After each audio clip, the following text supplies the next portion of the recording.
Yes बेटा, you can start.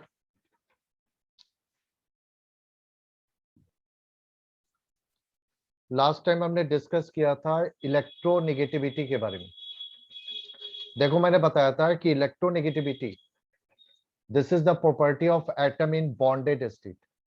Bonded state में क्या होता है कि कोवैलेंट बॉन्ड जब आपका एटम फॉर्म करता है तो वहां पर बॉन्ड पेयर जो होता है वो दो सिमिलर या डिफरेंट एटम के बीच में शेयर्ड होता है। यानी ये बॉन्ड पेयर दोनों एटम के लिए ऑथोराइज किया गया है। बट इसमें होता है क्या है कि इस बॉन्ड पेयर पेयर पर किसी एक एटम की जो अट्रैक्टिंग पावर है वो इन दोनों की अलग अलग हो सकती है। तो किसी भी एटम की जो अट्रैक्टिंग पावर होती है बॉन्ड पेयर के ऊपर, इसे इलेक्ट्रोनेगेटिविटी कहा जाता है। क्योंकि जैसे ही आपका एक पेयर ऑफ इलेक्ट्रॉन शेयर्ड होता है between the two atom similar और different, they will start attracting the bond pair towards itself, and this property of atom is called as a electronegativity. So property of atom to attract the bond pair of electron towards itself in a covalent bond is called as a electronegativity value of the atom. But यहाँ पर हमने देखा कि unlike ionization enthalpy या electron gain enthalpy की तरह electronegativity एक measurable quantity नहीं है। You can only compare the electronegativity of the two atoms, और उसको कंपेयर करने के लिए अलग अलग स्केल बनाए गए जिसमें दो स्केल इंपॉर्टेंट है, पॉलिंग एंड मोलिकन। ठीक है, इसमें सबसे ज्यादा पॉलिंग स्केल चलता है। ठीक है, हालांकि पॉलिंग स्केल के बेसिस पर ये मोस्ट इलेक्ट्रोनेगेटिव एटम काउंट किए जाते हैं, फ्लोरीन, ऑक्सीजन और नाइट्रोजन। नाइट्रोजन क्लोरीन के पैरेलल में होता है, बट क्लोरीन का साइज जो होता है वह बिगर होता है, नाइट्रोजन का साइज स्मॉलर है। इसीलिए नाइट्रोजन की इलेक्ट्रोनेगेटिविटी क्लोरीन से हायर ली जाती है। अदरवाइज फ्लोरीन मोस्ट इलेक्ट्रोनेगेटिव है, यानी फर्स्ट एटम है जो सबसे ज्यादा इलेक्ट्रोनेगेटिव है। उसके बाद सेकेंड नंबर पर ऑक्सीजन आता है एंड थर्ड नंबर पर नाइट्रोजन आता है। तो अगर आप आयनाइजेशन इंथैल्पी और इलेक्ट्रॉन गेन इंथैल्पी से कंपेयर करो तो ये थोड़ा सा डिफरेंस है, और ये डिफरेंस दो एस्पेक्ट में आता है। फर्स्ट की ये मेजरेबल नहीं है, और सेकंड इसकी वैल्यू कांस्टेंट नहीं होती है। एक ही एटम के लिए इलेक्ट्रोनेगेटिविटी की वैल्यू अलग अलग बॉन्डेड स्टेट में अलग अलग हो सकती है। अब जैसे मान लो आयनाइजेशन इंथैल्पी या इलेक्ट्रोनेगेटिविटी में ऐसा नहीं होता है। मान लो कि आपका सोडियम जो है एक इलेक्ट्रॉन लूज करने के लिए, सोडियम आयन में फॉर्म होने के लिए एक पार्टिकुलर अमाउंट ऑफ एनर्जी ये यूज करता है। सपोज करो कि ये x किलो जूल पर मोल है। अब जब भी सोडियम सोडियम आयन में कन्वर्ट होगा तो इसकी value always x kilo joule पर मोल ही होगी। इट मीन सोडियम के लिए आयनाइजेशन इंथैल्पी की वैल्यू कांस्टेंट है। इसी तरह ऑक्सीजन लेते हो तो एक इलेक्ट्रॉन राइट करने के लिए जो अमाउंट ऑफ एनर्जी वो रिलीज कर रहा है तो दैट इज सेम ऑलवेज। ऐसा नहीं है कि अलग अलग बार अलग अलग इसकी वैल्यू आएगी, सेम ही वैल्यू रहेगी। बट ऐसा इलेक्ट्रोनेगेटिविटी में नहीं होता है। So this is unlike ionization enthalpy और electron gain enthalpy. Electronegativity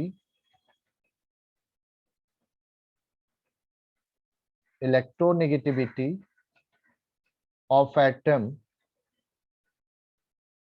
is not constant। ये बहुत इंपॉर्टेंट है कि ये कांस्टेंट नहीं है। ये वैल्यू जो है वो आपकी कांस्टेंट नहीं है, ये वेरिएबल है। Is not constant for any element.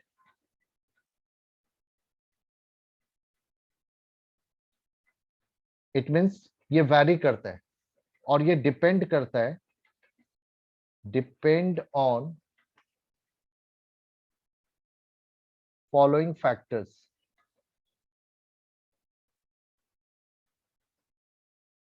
इसमें से सबसे पहला फैक्टर आता है हाइब्रिडाइजेशन, स्टेट ऑफ हाइब्रिडाइजेशन। बेटा ये टर्म आपको बॉन्डिंग के चैप्टर में आपको पढ़ने को मिलेगा, और वहां पर ज्यादा प्रॉपर वे में मैं एक्सप्लेन करूंगा। यहाँ पर ये सिंपल आप ये जान लो कि हाइब्रिडाइजेशन जो है वो बॉन्डेड एटम की प्रॉपर्टी है। तो एक ही एटम अलग अलग स्टेट में अलग अलग हाइब्रिडाइज स्टेट शो करता है, और अलग अलग हाइब्रिडाइज स्टेट में उसकी इलेक्ट्रोनेगेटिविटी वैल्यू भी डिफरेंट होती है। जैसे फॉर एग्जाम्पल कार्बन, कार्बन जो एलिमेंट है इसके 3 तरह के हाइब्रिडाइजेशन होती है, sp, sp2 एंड sp3। ये आपको नेक्स्ट चैप्टर में पढ़ने को मिलेगा। तो अगर अभी आपको क्लियर नहीं हो रहा है तो सिंपल इसको समझ लो, क्योंकि ये पूरा टर्म एक्सप्लेन होगा बॉन्डिंग के चैप्टर में। तो कार्बन एटम जो है 3 तरह के हाइब्रिडाइज्ड स्टेट में जाता है, sp, sp2 एंड sp3। और इन तीनों में कार्बन की इलेक्ट्रोनेगेटिविटी वैल्यू भी डिफर करती है। जैसे सबसे ज्यादा इलेक्ट्रोनेगेटिविटी होती है कार्बन की sp हाइब्रिडाइज्ड स्टेट में, यानी एक कार्बन जो sp हाइब्रिडाइज्ड स्टेट में है that is more electronegative than the carbon which is present in sp2 hybridized state, and that is greater than the carbon which is present in sp3 hybridized state। तो यहाँ पर हम क्या देख रहे हैं कि सेम एलिमेंट के लिए ही इलेक्ट्रोनेगेटिविटी की value like the ionization energy or electron gain enthalpy is not constant, but it depend on the its state of hybridization। उसी तरह से एक और टर्म होता है जिसके ऊपर ये डिपेंड करता है, and that is oxidation state।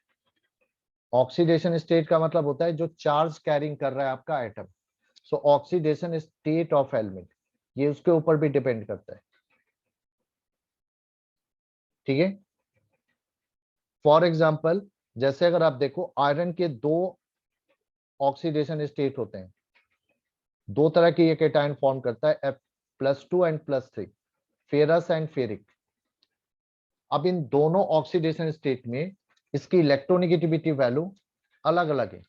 +3 में इसकी इलेक्ट्रोनेगेटिविटी वैल्यू होती है 1.96, वहीं पर +2 में इसकी इलेक्ट्रोनेगेटिविटी वैल्यू 1.83 है। तो आप यहाँ पर क्या देख रहे हो, सेमी एलिमेंट के लिए ये वैरी कर रही है वैल्यू। तो ये होता है कि ये कांस्टेंट नहीं होता है, ये वेरिएबल है और ये अलग अलग फैक्टर पर डिपेंड करता है। उसमें से 2 फैक्टर मैंने आपको बताए जिन पर इसकी वैल्यू डिपेंड करती है। तो ये था इलेक्ट्रोनेगेटिविटी। अब यहाँ पे एक बहुत ही इंपॉर्टेंट क्वेश्चन आता है, क्योंकि देखो इलेक्ट्रॉन गेन इंथैल्पी में भी एटम जो होता है वो एक इलेक्ट्रॉन को अट्रैक्ट करता है, और यहाँ पर भी ये इलेक्ट्रॉन को अट्रैक्ट कर रहा है। पर दोनों में डिफरेंस क्या है, एक आइसोलेशन स्टेट में होता है और एक आपका बॉन्डेड स्टेट में होता है। तो यहाँ पर आपको डिफरेंस लिखने के लिए दिया जाता है कि what are the difference between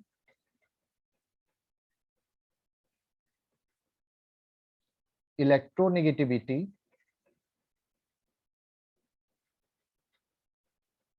and electron gain enthalpy. इन दोनों का डिफरेंस लिखने के लिए आपको दिया जाता है कि इनका डिफरेंस बताओ। तो यहाँ पर हम डिफरेंस पॉइंट लिख रहे हैं कि इन दोनों में डिफरेंस क्या क्या होगा, ठीक है। सबसे पहले 2 कॉलम में हम इसको डिवाइड करेंगे। First column electron gain enthalpy के लिए होगा और सेकेंड कॉलम जो होगा वो आपका इलेक्ट्रोनेगेटिविटी के लिए होगा। और यहाँ पर हम डिफरेंस पॉइंट मेंशन करेंगे कि क्या क्या डिफरेंस है इनमें। सबसे फर्स्ट पॉइंट ऑफ डिफरेंस देखो, electron gain enthalpy it is a tendency of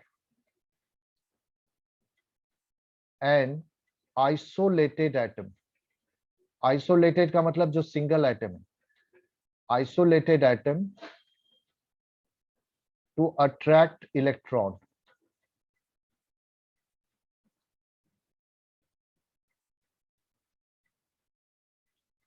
और इसके लिए हम क्या डिफाइन करते हैं कि this is a tendency of atom in molecule. It means molecule क्या होते हैं, ग्रुप ऑफ एटम्स होते हैं, सिमिलर या डिफरेंट। तो यहाँ ये जो प्रॉपर्टी है एटम की, ये जो टेंडेंसी है वो सिंगल स्टेट में नहीं है बल्कि ग्रुप स्टेट में। एटम के ग्रुप को ही मॉलिक्यूल कहा जाता है। तो this is a tendency of atom in molecules to attract electron. But यहाँ पर सिंगल इलेक्ट्रॉन नहीं होता, इलेक्ट्रॉन पेयर होता है। ये हमेशा 2 इलेक्ट्रॉन को अट्रैक्ट करते हैं। इसको आप इस तरह से डायग्राम फॉर्म में ले सकते हो कि यहाँ पर सिंगल एटम ए है और यहाँ पर बाहर एक इलेक्ट्रॉन है, तो ये इसको अट्रैक्ट कर रहा है, ठीक है। ए जो है इलेक्ट्रॉन को अट्रैक्ट कर रहा है, ये सिंगल एटम ए है। यहाँ पर देखो, इसको मैं डायग्राम फॉर्म में दिखा रहा हूँ। यहाँ पर ए एक दूसरे एटम बी के साथ मॉलिक्यूलर फॉर्म में है। तो यहाँ पर ये आपका बॉन्ड पेयर है, 2 इलेक्ट्रॉन का पेयर है। तो यहाँ पर इसको अपनी तरफ अट्रैक्ट कर रहा है। ये टेंडेंसी आपकी इलेक्ट्रोनेगेटिविटी है। तो ये बॉन्डेड स्टेट में होता है, ये आइसोलेटेड स्टेट में होता है। तो सेकेंड पॉइंट इसी के बेस पर लिख सकते हो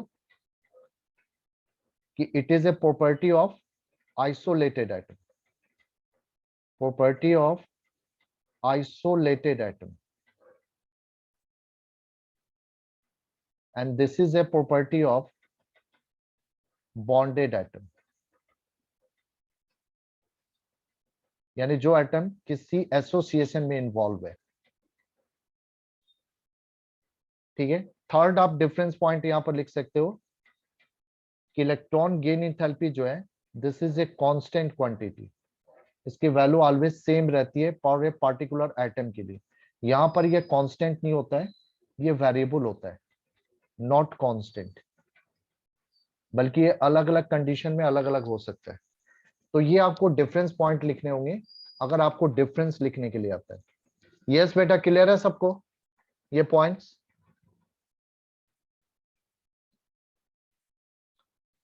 हाँ बेटा, क्लियर है या नहीं क्लियर है? Yes sir. सर फर्स्ट और थर्ड बात समझा दो, फर्स्ट और थर्ड पॉइंट। बेटा फर्स्ट पॉइंट यही बताया मैंने कि इलेक्ट्रॉन गेन इंथैल्पी क्या डिफाइंड होती है कि जब आप एटम को आइसोलेटेड स्टेट में रखते हो और उस केस में जब ये इलेक्ट्रॉन को अपनी तरफ अट्रैक्ट करता है तो जितनी वैल्यू ऑफ एनर्जी ये रिलीज करता है that is called electron gain enthalpy. Definition क्या थी कि amount of energy release when an isolated atom gain electron from the outside, यानी बाहर से कोई दूसरा इलेक्ट्रॉन इसको प्रोवाइड कर रहा है तो उसको गेन करने के लिए ये जो एनर्जी प्रोवाइड करता है that is electron gain enthalpy. So this is the basically property of atom in isolation to attract the electron, or this is the property of atom in molecule to attract the bond pair, that is a pair of electron towards itself। जैसे ये share होगा तो ये दोनों अपनी तरफ इसको attract करने लगेंगे और इनके अट्रैक्टिंग पावर इनके न्यूक्लियस के प्रोटॉन पर डिपेंड करेगी, तो उसमें किसी की ज्यादा होगी किसी की कम होगी। तो ये जो अट्रैक्ट करने की टेंडेंसी होती है ये इलेक्ट्रोनेगेटिविटी होती है। तो इसी पॉइंट को यहाँ पर एक दूसरे तरीके से लिख दिया गया कि ये आइसोलेटेड एटम की प्रॉपर्टी है, ये बॉन्डेड एटम की प्रॉपर्टी है। पॉइंट वही है जो ऊपर लिखा हुआ है। हाँ, मेन डिफरेंस यही दो बनता है, और दूसरा कि ये कांस्टेंट होते हैं, ये कांस्टेंट नहीं होता है, जैसे हमने ऊपर देखा कि ये अलग अलग फैक्टर पर डिपेंड करता है। अब इसका ट्रेंड देखें, जैसे आपने ionization enthalpy, electron gain enthalpy के ट्रेंड के बारे में पढ़ा। ट्रेंड का मतलब क्या होता है कि how the value of property changes along the period or down the group।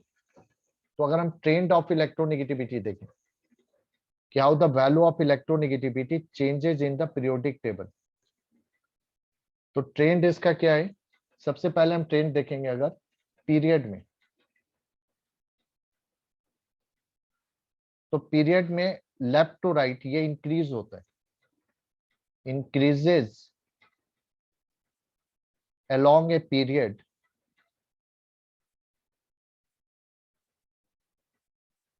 from left to right, ठीक है, अप टू ग्रुप 17। टोटल आपके 18 ग्रुप हैं।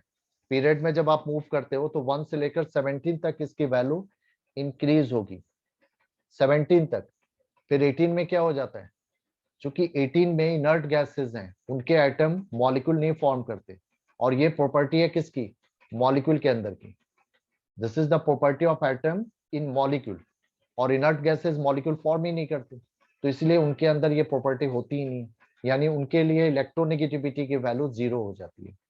ठीक है, तो ये इंक्रीज होता है along the period from left to right up to group 17, यानी हाइड्रोजन तक। ग्रुप 1 से लेकर ग्रुप 17 तक ये वैल्यू इंक्रीज होगी।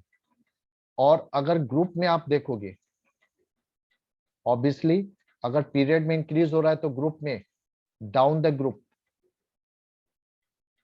डाउन द ग्रुप, किसी भी ग्रुप में जब आप ऊपर से नीचे यानी टॉप से बॉटम की तरफ मूव करोगे, ठीक है, तो ये वैल्यू डिक्रीज होगी,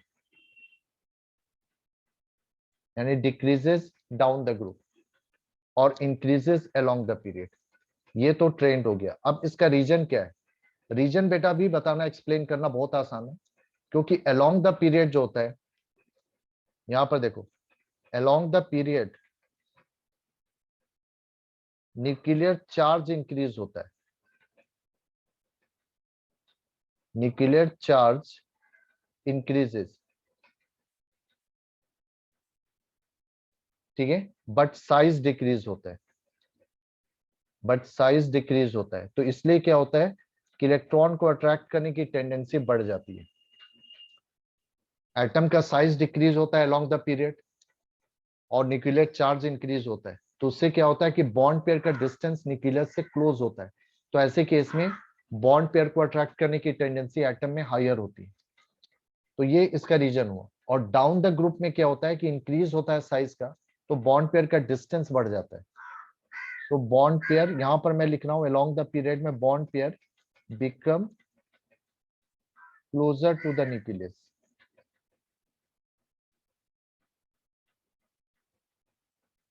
यहाँ बीपी का मतलब बॉन्ड पेयर है, बी डॉट पी जो लिखा है मैंने, इसका मीनिंग हुआ bond pair, bond pair of electron. तो साइज डिक्रीज होने से बॉन्ड पेयर एटम के न्यूक्लियस के क्लोज हो जाता है, तो इसके ऊपर अट्रैक्टिंग पावर एटम की इंक्रीज होती है। पर डाउन द ग्रुप में क्या होता है, डाउन द ग्रुप में आपका देखो साइज डिक्रीज होता है, सॉरी साइज इंक्रीज होता है, डिक्रीज नहीं बेटा, सॉरी, साइज इंक्रीज होता है। आप कहोगे न्यूक्लियर चार्ज भी बढ़ रहा है, बट वहां पर क्या है कि साइज का इंक्रीज जो होता है वो न्यूक्लियर चार्ज के इंक्रीज से कहीं ज्यादा होता है, क्योंकि यहाँ पर शिल्डिंग इफेक्ट जो है इंक्रीज होती है, जिसके वजह से Z effective value down the group decrease करता है। तो ओवरऑल यहाँ पर हम लेंगे कि साइज इंक्रीज हो रहा है, सो बॉन्ड पेयर जो है, bond pair going away and away from the nucleus, away and away from nucleus of atom. So इसलिए क्या होता है कि उसके ऊपर जो न्यूक्लियस का अट्रैक्टिंग पावर है वो डिक्रीज होता है। तो रिजल्ट क्या होता है कि एटम की अट्रैक्ट करने की टेंडेंसी भी डिक्रीज होती है। तो down the group electronegativity decrease करती है और अक्रॉस द पीरियड इंक्रीज होता है। बट रिमेंबर कि अप टू ग्रुप 17 तक ये आपके इलेक्ट्रोनेगेटिविटी का ट्रेंड है। तो ये था हमारा इलेक्ट्रोनेगेटिविटी। और अब इसके बाद एक और प्रॉपर्टी हम पढ़ने जा रहे हैं, डिस्कस करने, दैट इज द वैलेंसी।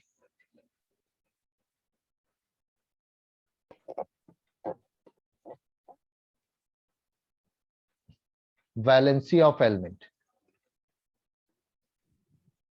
देखो वैलेंसी आपका डिफाइंड होता है, यस बेटा किसी को कुछ बोलना है?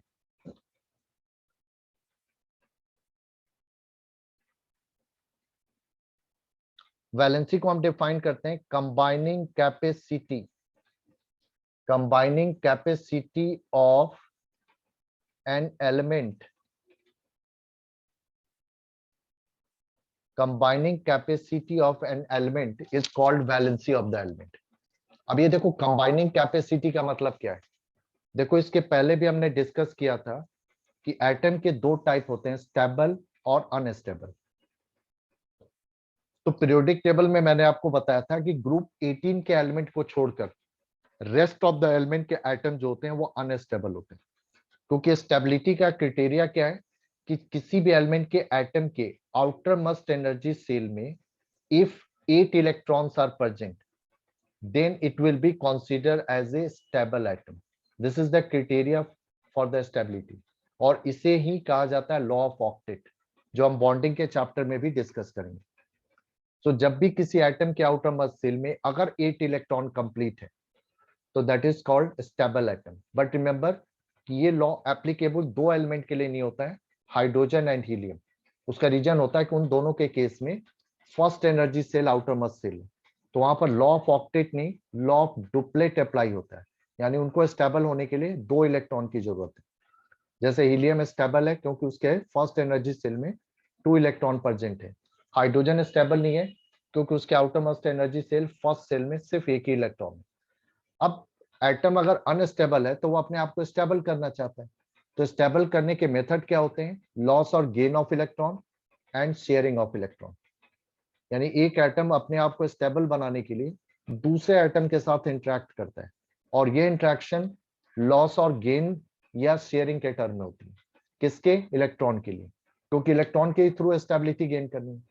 जब उसके आउटरमोस्ट शेल में 8 इलेक्ट्रॉन पूरा हो जाएगा तो स्टेबल बन जाएगा।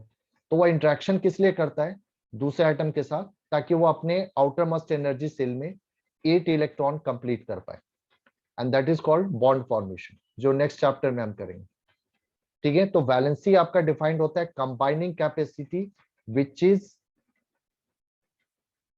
Is measured in term of number of electrons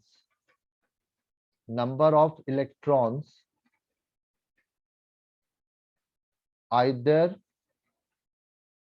loosed or gained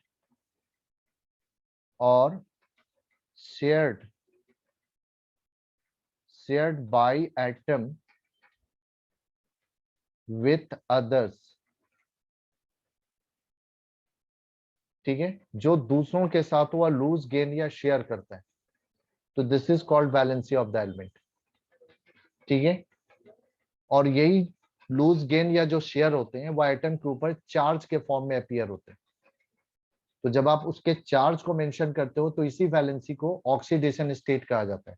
जैसे देखो फॉर एग्जांपल सोडियम के आउटर मोस्ट एनर्जी सेल में 1 इलेक्ट्रॉन, अगर ये अपना 1 इलेक्ट्रॉन लूज कर देता है तो सोडियम आयन बन जाता है। अब देखो सोडियम आयन का आइटम जो है वो सोडियम से स्टेबल है, क्योंकि इसके लिए ऑक्टेट पूरा हो गया।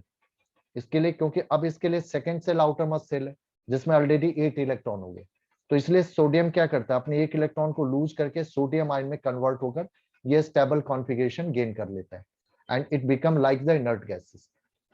अब यहाँ पर देखो ये जो +1 लिख रहे हो, यहाँ पर इसने 1 इलेक्ट्रॉन जो लूज किया तो इसकी वैलेंसी कहलाएगी 1, क्योंकि इसने 1 इलेक्ट्रॉन यूज किया है अपने आप को स्टेबल करने के लिए। 1 इलेक्ट्रॉन इसने लूज किया है, तो जो नंबर ऑफ इलेक्ट्रॉन लूज करेगा वही उसकी वैलेंसी होगी। और ये +1 जब आप लेते हो तो +1 इज कॉल्ड ऑक्सीडेशन स्टेट। तो ऑक्सीडेशन स्टेट और वैलेंसी में डिफरेंस जो होता है वह क्या होता है कि valency is a pure number. ठीक है, there is no sign with the valency, यहाँ पर प्लस माइनस साइन नहीं होता है। बट ऑक्सीडेशन स्टेट में सेम वही नंबर ऑफ इलेक्ट्रॉन के साथ साइन यूज किया जाता है। प्लस का मतलब कितने इलेक्ट्रॉन इसने लूज किए और माइनस का मतलब इतने इलेक्ट्रॉन गेन किए। बट वैलेंसी में always without sign the number of electron only लिया जाता है। जैसे क्लोरीन देखो आप 287, ये अपने आप को स्टेबल करने के लिए 1 इलेक्ट्रॉन गेन करता है और ये बनता है क्लोराइड आयन, क्योंकि अब इसका ऑक्टेट पूरा हो जाएगा जब ये 1 इलेक्ट्रॉन गेन कर लेगा। तो इसकी देखो वैलेंसी 1 कंसीडर होगी क्योंकि इसने 1 इलेक्ट्रॉन गेन किया। लेकिन ऑक्सीडेशन स्टेट जब आप लोगे तो ऑक्सीडेशन स्टेट इसका -1 होगा। तो ऑक्सीडेशन स्टेट में साइन यूज होता है विथ नंबर ऑफ इलेक्ट्रॉन, लेकिन वैलेंसी में साइन यूज नहीं होता। तो ये एक बहुत बड़ा डिफरेंस पॉइंट है। यस नवीन, क्या मैसेज दे रहा है बेटा?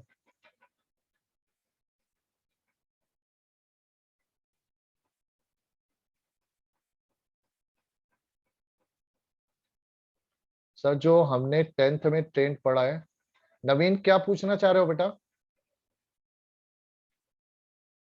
माइक अगर आपका काम कर रहा है तो सर 11th में, क्योंकि हम तो वो उस पे क्वांटम मॉडल पे पढ़ रहे हैं ना सर, मतलब ये ट्रेंड्स पे, तो ये हाँ। ट्रेंड सर लगभग मतलब similar है, क्योंकि पिछले 10 में ट्रेंड्स पढ़े थे उनसे रिलेटेड है। तो सर मतलब बोर्ड्स के मॉडल में और क्वांटम के मॉडल में इतना मतलब है। कुछ फर्क नहीं आता ट्रेंड्स? नहीं, बोर के मॉडल में क्वांटम मॉडल में तो एटम का मॉडल है ना, दोनों में फर्क है ना। बोर का मॉडल 2 डायमेंशन मॉडल है, क्वांटम जो है वो 3 डायमेंशन मॉडल है। बोर में जो है एनर्जी सेल को ऑर्बिट कहा गया है, एनर्जी सेल नहीं वर्ड यूज हुआ है। या बोर में जो आप एनर्जी सेल ले रहे हो उसको ऑर्बिट कहा जाता है, वो एक 2 डायमेंशन पाथ है। क्वांटम मॉडल में आपका जो पाथ ऑफ इलेक्ट्रॉन है वो 3 डायमेंशन है और उसको ऑर्बिट नहीं एनर्जी सेल के नाम से कॉल किया जाता है, जो फर्दर डिवाइड होता है सबसेल और ऑर्बिटल में। तो दोनों दो अलग अलग अप्रोच है, दोनों में डिफरेंस है। ट्रेंड की बात जो आप कह रहे हो, ट्रेंड क्या लिखा है आपने? जो हमने 10th में ट्रेंड पढ़ा है ये भी। मैं कह रहा था कि ट्रेंड मतलब सिमिलर है ना थोड़े पिछले वाले हाँ हाँ, जो वो तो बोर्ड से सिमिलर हमने रहेगा। पढ़े थे। हाँ हाँ ठीक है, वो सेम रहेगा। तभी तो मैं कई जगह शॉर्टकट वे में बता रहा हूँ। हाँ, आप जो पूछना चाह रहे हो मैं समझ गया। हाँ, वो ट्रेंड सेम रहेगा। तो ये मैं बता रहा था कि यहाँ पर कंबाइनिंग कैपेसिटी दो वर्ड से एक्सप्रेस होती है, वैलेंसी और ऑक्सीडेशन स्टेट। तो दोनों में डिफरेंस समझो। वैलेंसी में only you are giving the number of electron which are use by the atom to complete its octet. अब ये लूज भी हो सकता है, गेन भी हो सकता है और शेयर भी हो सकता है। लेकिन ऑक्सीडेशन स्टेट में नंबर ऑफ इलेक्ट्रॉन के साथ साइन मेंशन होता है। अब जैसे यहां पर देखो, सोडियम और क्लोरीन दोनों केस में आप वैलेंसी 1 लिख रहे हो, तो 1 से ये नहीं पता चल रहा है कि 1 गेन हुआ है या लूज हुआ है या शेयर हुआ। लेकिन जब आप +1 -1 लिखते हो तो ये क्लियर हो जाता है कि प्लस का मतलब इसने लूज किया, माइनस का मतलब गेन किया। तो ये डिफरेंस होता है वैलेंसी और ऑक्सीडेशन स्टेट में, कि वैलेंसी सिर्फ नंबर ऑफ इलेक्ट्रॉन को मेंशन करता है, बट डायरेक्शन नहीं बताता है कि ये बाहर जा रहा है इलेक्ट्रॉन या अंदर आ रहा है। बट ऑक्सीडेशन स्टेट में ये भी हमें पता लग जाता है। ठीक है बेटा, क्लियर है? अब देखो, वैलेंसी वर्ड से आपका डिराइव होता है वैलेंस सेल। आपने पढ़ा होगा कि वैलेंस सेल होती है। वैलेंस सेल का मतलब हम क्या लेते हैं? Outermost energy cell.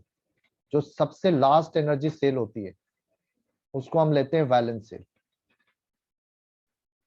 ठीक है, जनरली ये लेकिन होता है for s and p block element के लिए। एस और पी ब्लॉक एलिमेंट के लिए outermost energy shell is taken as a valence shell. लेकिन वहीं पर फॉर डी ब्लॉक या एफ ब्लॉक अगर आप एलिमेंट लेते हो, हालांकि बेसिक जो मीनिंग होती है वैलेंस सेल का वो सेम रहता है, आउटर मोस्ट एनर्जी सेल। ठीक है, कि लास्ट वाले एनर्जी सेल को हम वैलेंस सेल लेते हैं। पर डी और एफ में क्या होता है कि आउटर मोस्ट के साथ साथ इनर डी और एफ को भी वैलेंस सेल में काउंट किया जाता है। इनर डी का मतलब हो गया that is n-1d and inner F that is n-2f। ये भी आपके एनर्जी वैलेंस सेल में काउंट किए जाते हैं। जैसे फॉर एग्जांपल मैं दिखा रहा हूं, आप सोडियम के लिए आप लोगे, this is the 1s2 2s2 2p6 3s1। इसके लिए वैलेंस सेल आपका थर्ड सेल हुआ, और थर्ड सेल में जितने इलेक्ट्रॉन है वही वैलेंस इलेक्ट्रॉन होंगे। लेकिन यहीं पर देखो, अगर आप ले रहे हो, सपोज करो अगर हम ले रहे हैं scandium 1s2 2s2 2p6 3s2 3p6 3d 3d1 4s2। इस केस में outermost energy shell fourth shell है, तो रूल के हिसाब से फोर्थ एनर्जी सेल यानी 4s को वैलेंस सेल लेना चाहिए।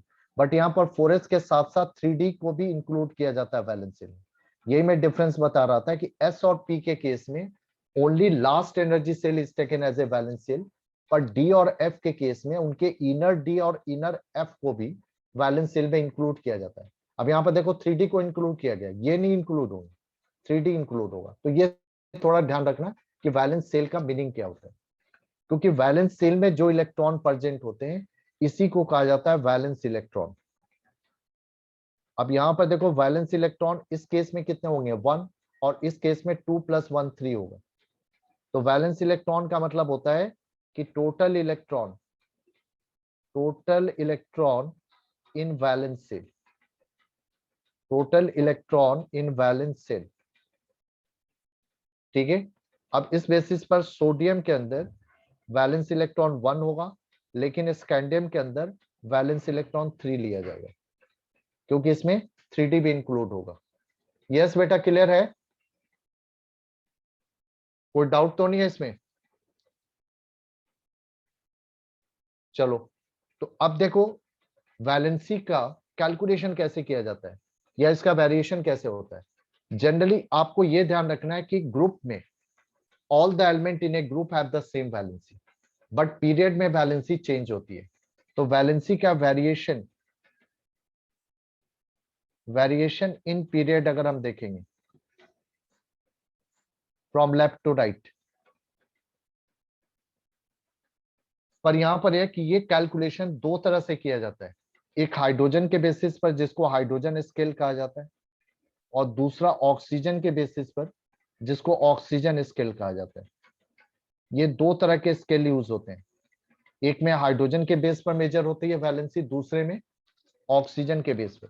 देखो हाइड्रोजन के बेस पर वैलेंसी कैसे मूव होती है पीरियड में, स्टार्टिंग फ्रॉम द 1 2 3 4 तक जाती है, उसके बाद ये डिक्रीज होने लगती है 3 2 1। ये ग्रुप 1 से लेकर ये ग्रुप 17 तक चेंज इस तरह से होता है, 1 2 3 4 एंड अप टू 1, और 18 में जाकर ये 0 हो जाता है। जो मैंने बताया कि 18 के एलिमेंट इंटरेक्ट नहीं होते, तो 18 के ग्रुप के लिए वैलेंसी 0 होती है। ऑक्सीजन स्केल पर क्या होता है, ये वैलेंसी कुछ इस तरह से चेंज होती है, 1 2 3 4 5 6 7 up to group 17, and again for group 18 के लिए 0। इसमें हम इस वैलेंसी को ज्यादा यूज करते हैं हाइड्रोजन स्केल वाले को। ऑक्सीजन के स्केल पर वैलेंसी इंक्रीज होती है 1 to 7 and then for group 18 it is 0, और हाइड्रोजन के स्केल पर ये इंक्रीज होता है 1 to 4 तक, फिर ये डिक्रीज होकर 1 अप टू 0 आता है। ये डिफरेंस है दोनों में।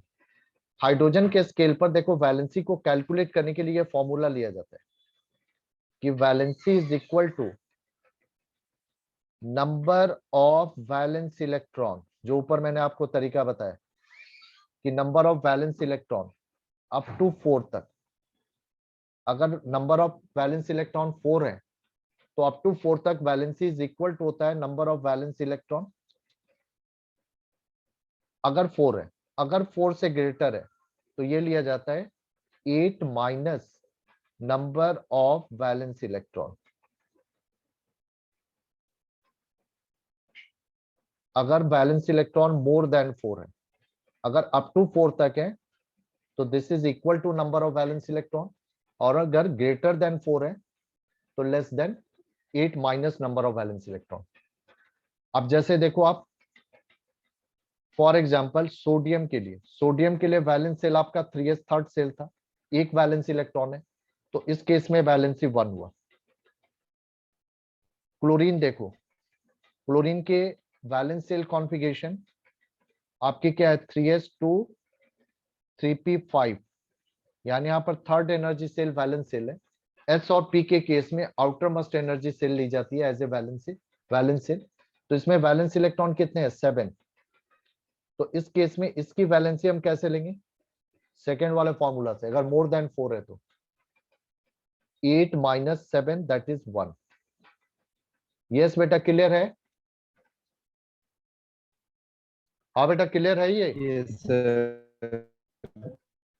सर ये वाला लास्ट वाला स्टेप नहीं समझ में आया कि वैलेंसी कैसे निकली इसकी।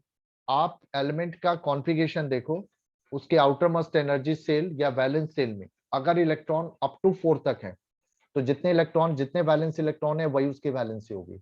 अगर मोर देन 4 होंगे तो 8 minus number of valence electron करें, जैसे मैंने दिखाया क्लोरीन में, यहाँ पर वैलेंस इलेक्ट्रॉन 7 है, मोर देन 4 है तो इसकी वैलेंसी होगी 8 माइनस 7 दैट इज 1।